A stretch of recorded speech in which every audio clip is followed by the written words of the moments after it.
Now, when you talk about clapping back, there's been this constant back and forth between Maryland Mosby, of course, the state's attorney there in Baltimore, and Republican Governor Larry Hogan. He is constantly saying that she's the reason why crime is increasing in Baltimore, saying she's not prosecuting people fast enough, not going after them with tough charges. Well, we played for you last month a news conference when she just went ham on Hogan.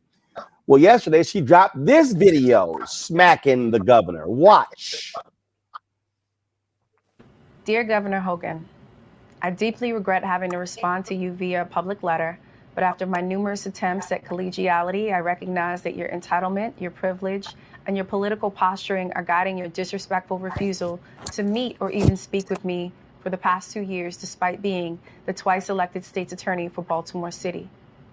For 7 years, I have proposed that we set aside our philosophical differences in order to work toward the betterment of the city of Baltimore. And for 7 years, you've not only refused to collaborate and engage with me, but you've consistently refused to collaborate and engage with almost every Black Baltimore City leader. At this point, it's clear to me that you would much rather attack, disparage, and continue to use the city of Baltimore as your punching bag in order to score political points with your conservative base. As I expressed in November in response to your politically motivated press conferences, Baltimore City is the heartbeat of the state of Maryland, which is why I'm baffled by your lack of leadership, disregard, and apparent disdain for our city. This has been evidenced by your decision to cancel the Red Line, which would have provided economic opportunity and stability for the residents of our city. Your decision to veto the Kerwin Commission legislation that would have provided more support to high poverty schools, such as those in our city.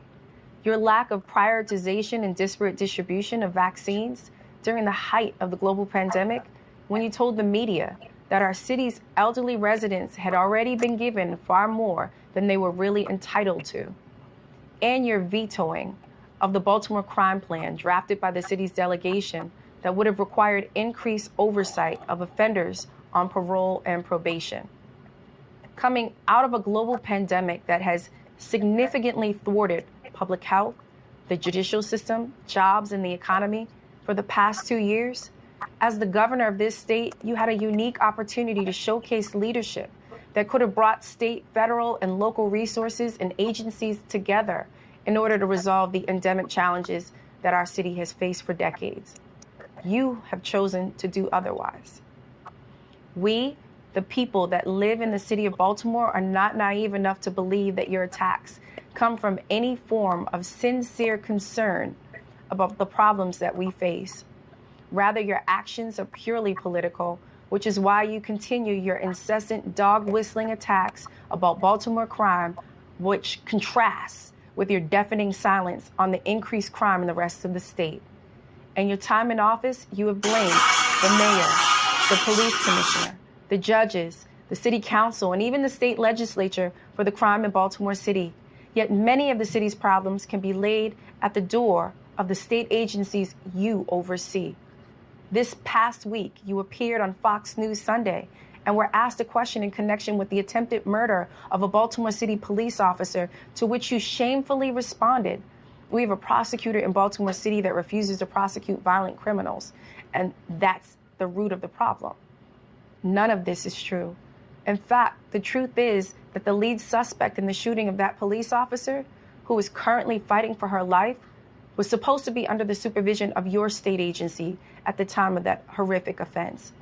That suspect, who is presumed innocent unless and until proven guilty, was not only on state-run pretrial supervision at the time of the brazen shooting, but he was released on his own recognizance pending trial for being a felon in possession of a handgun in Baltimore County, not Baltimore City. Disgracefully, you attempted to blame my office yet again in 2 recent press conferences where you had the audacity to cite the case of a 69-year-old woman killed in an East Baltimore church, spreading the falsehood that this is an example of my office not holding a violent repeat offender accountable. Once again, in reality, according to the murder suspect's bail review hearing, The suspect arrested in connection with that case was fresh off of parole and was not given adequate state supervision by your state agency, given his level of violence against others, his criminal history of violent rape by force, felony assault, and robbery. The suspect actually committed a robbery while under state supervision in 2012.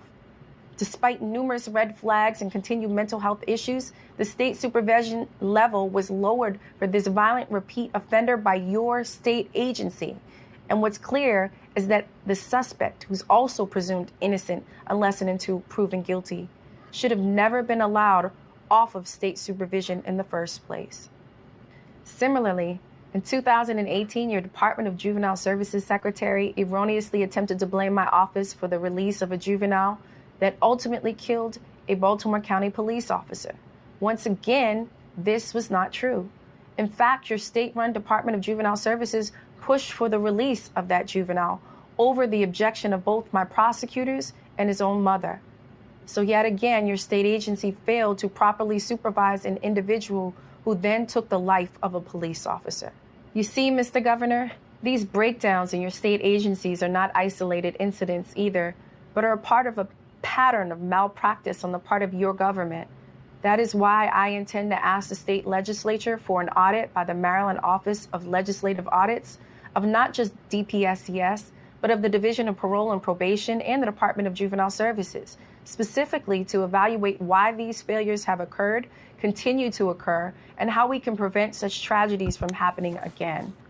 As I have said before, our seniors and our babies should be off limits. Yet under your leadership, we continue to see innocent, vulnerable lives lost due to the ineptitude of your state agencies. In short, it's time that you accept your share of responsibility for the problems our city and state faces, problems that have occurred on your watch. The answer to the crime problems that continue to plague the city of Baltimore cannot just be found in the antiquated tough on crime and zero tolerance policing proposals that you have introduced legislatively over and over again. Refunding the police and more mandatory minimums do not deter crime. We know this because for decades these antiquated solutions haven't worked. Utilizing holistic, evidence-based solutions that address the root causes of crime deters crime. Ensuring economic stability, education, transportation, jobs, and housing deters crime, none of which you've been willing to do for the city of Baltimore. As you are aware, Baltimore City has faced unprecedented challenges and expansive instability in the past 7 years, which include the constant change in leadership of 4 different mayors, 5 police commissioners, the untimely killing of Freddie Gray and the subsequent uprising, a scathing 163-page report by the Department of Justice exposing a pattern and practice of discriminatory policing, the subsequent federal consent decree, dealing with the aftermath of one of the largest police corruption scandals in the history of this country, where police officers were planting guns and drugs on citizens for decades, and withstanding court closures and case backlogs, staffing and budgetary challenges due to a global pandemic. Despite all of the aforementioned challenges, every day my highly skilled and talented prosecutors who are overworked and underpaid, even according to the Baltimore Sun, dedicate their lives to the pursuit of justice on behalf of the citizens of Baltimore City. As you will see from the data provided, every single day my prosecutors go up against voluminous case dockets, uncooperative witnesses, and demanding judges to ensure accountability against violent individuals in this city. How dare you say otherwise? For the past 7 years, my office and my prosecutors have been the only stability in this city, and they should be valued and appreciated for the public service and commitment that each of them exhibit every day. Had you chosen to meet with me or simply pick up the phone, you would have realized that much of the data that you've publicly requested is already published on our website and is also already provided to your agency by way of the Governor's Office of Crime Prevention, Youth, and Victim Services on a quarterly basis as part of the grant process. Turning to the data, you will find that despite every unprecedented challenge that the city has faced over the past 5 years, my office has maintained a 90% conviction rate on average for violent offenses, an average 88% conviction rate for mandatory minimum eligible cases, and a 92% conviction rate for violent repeat offenders, all of which are consistent with the conviction rates of my predecessors over the past 10 years. According to our data, the no pros and stet rate is also consistent with the last 10 years. Please note that a no pros or a stet does not mean the case was dropped and or dismissed in its entirety. In fact, on average, over the past 5 years, 25% of the cases no pros or stetted were prosecuted elsewhere, such as by our federal partners, where there are more resources and sentences are more severe, or the case is the subject of plea negotiations in another case. Governor Hogan, I know that you are a lame duck governor and you have your eye on another job and feel the need to play to your base, but I implore you to focus on the job you have now. I urge you to work with me, the mayor, the police commissioner, the public defenders, the judges, and every other stakeholder to fix our justice system. End the campaign of disinformation against our city. Stop finger pointing and work together with every stakeholder to improve public safety in our city and in our state. Sincerely, Marilyn J. Mosby, Baltimore City State's Attorney. Monique, I think she read his ass. Yes, I thought you would have gone to my brother first, but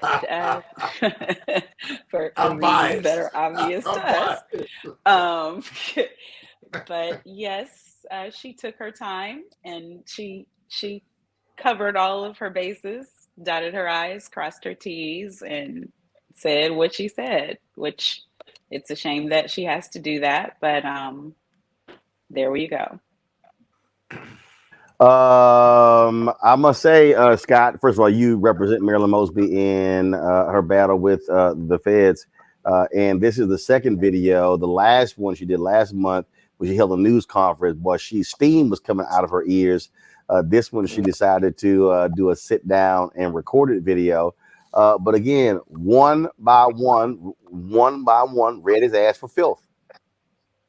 And with documentary evidence and citations to support her very thoughtful, cogent, painful for the governor to listen to response. You know, the pattern, you know, me and Ben Crump did a press conference last month about the attacks on Black female progressive prosecutors, whether it's Kim Foxx, or Marilyn Mosby, or a few others, one in Missouri, forgive me, I can never, I think Kim, I want to say Porter, but white conservative men, elected officials, seem to have problems with strong Black female progressives who are tough and who run to the fight. They don't run away from their politics or their bona fides or what they deeply believe in. And the Republican Party doesn't seem to have an answer to that, whether it's AOC, whether it's Marilyn Mosby, and they keep making these attacks as if they're going to diminish them in some way politically or personally or socially within the party. And the progressives like Marilyn Mosby run to the fight because they've got a story to tell and they stand by their principles and their politics and the results of their hard work by statistics. The other thing you'll notice is white conservative men in the Republican Party not only attack them, but try to strip them of their broad discretion, unlike their white counterparts who have held that position, their predecessors. You'll see that around the country. And so I'm just very proud of my my client. And she's absolutely right. She's fearless to take on the governor. And so accolades to her. And this is the beginning. It's not the end of the fight. Because remember, she's up for re-election in 5 months. And this is all about that part of Baltimore doing that. Robert? You know, this is the thing that I want our white brothers to understand, because I know if you look at all the commercials now, every single commercial got like a goofy looking white guy with a fine Black woman. What you have to understand is if a Black woman is mad and like tearing stuff up, that's okay. You can come back from that.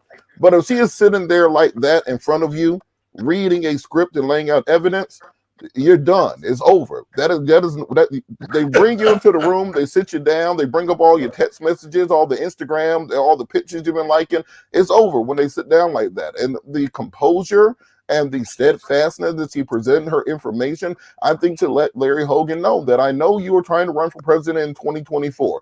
I know you want to come off as being the tough on crime, moderate, non-Trump Republican in the field, but you're not going to do that on my back.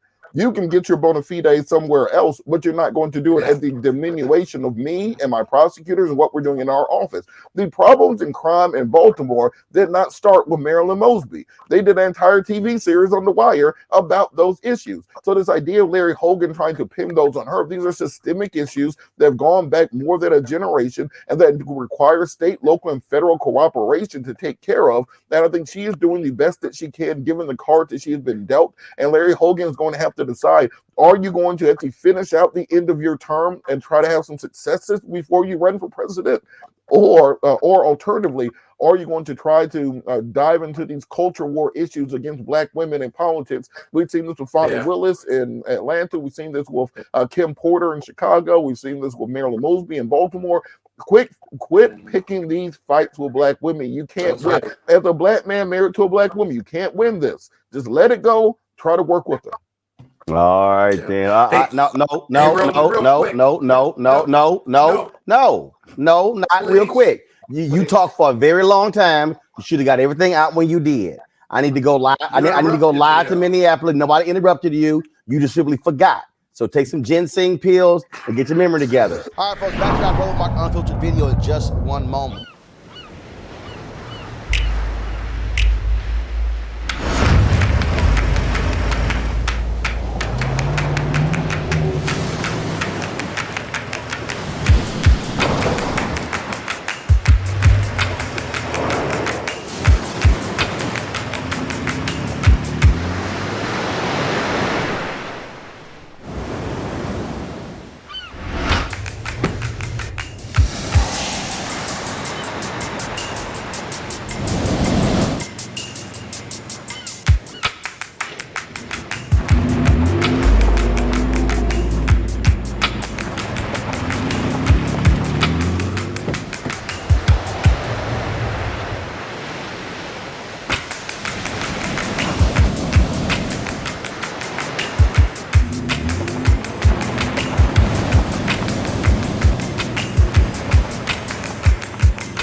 Folks, Black Star Network is here.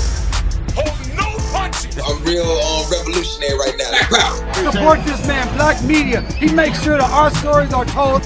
Thank you for being the voice of Black America, Roland. Stay black. I love y'all. All momentum we have now, we have to keep this going. The video looks phenomenal. See, this difference between Black Star Network and Black-owned media and something like CNN. You can't be Black-owned media and be scared. It's time to be smart. Bring your eyeballs home. You dig?